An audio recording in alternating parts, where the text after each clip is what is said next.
Hello and welcome to G Fun Facts Online, the show that uncovers the hidden science shaping our world. Today, we're shining a light on a silent influencer in our cities. It's not the concrete, not the cars, but something far more subtle, the light itself. We live in a world that never truly gets dark, a perpetual twilight created by our own invention. This phenomenon, known as artificial light at night, or ALAN, is dramatically rewriting the rulebook for the plants that share our urban spaces. So, how does a simple streetlight mess with a 100-year-old oak tree? Well, plants, just like us, have internal clocks. These circadian rhythms are perfectly tuned to the natural cycle of sunup, sundown. They tell a plant when to grow, when to make food through photosynthesis, and when to flower.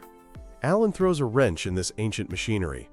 Specialized photoreceptors in plants, think of them as tiny light-sensing eyes, get confused by the constant glow.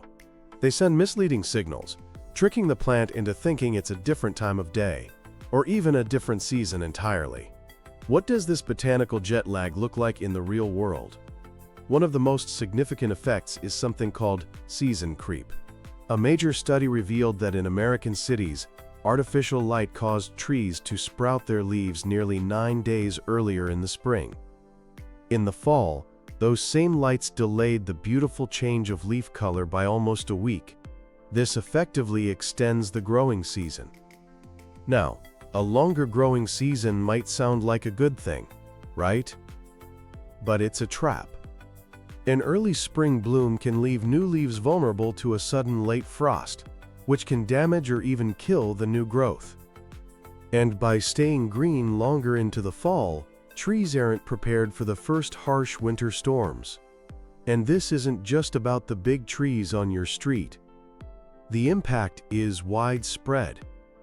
From the Japanese pagoda trees and green ash showing tougher leaves and altered nutrients, to common shrubs like roses exhibiting stress, the flora of our cities is feeling the pressure. Even the grass in our parks is affected. Kentucky bluegrass has been shown to grow taller under low levels of light pollution.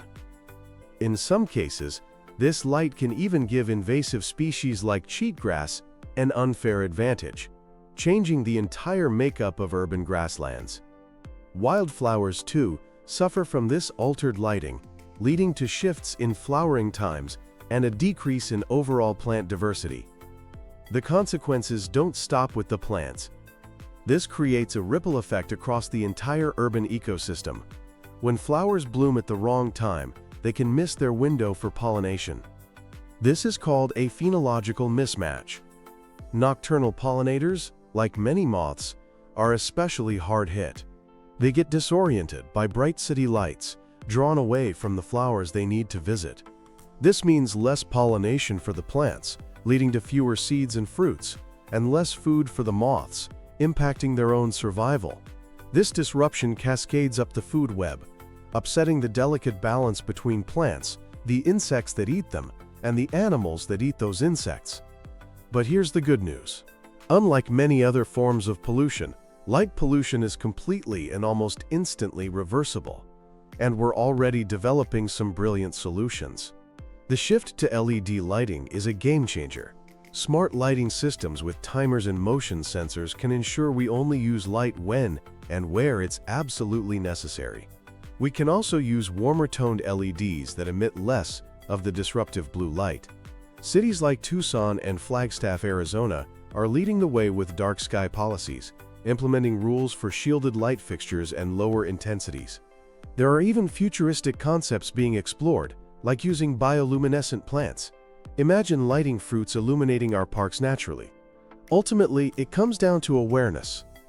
Programs like Lights Out are encouraging building owners in cities from San Antonio to Toronto to dim their lights at night. As we build the cities of the future, we have a choice. We can create environments that are both bright for us and dark for the nature that coexists with us. By being smarter about our light, we can help restore the natural rhythm of the night and ensure our urban ecosystems stay healthy and resilient for generations to come. Thanks for tuning in to G Fun Facts Online. Join us next time as we explore another fascinating corner of our world.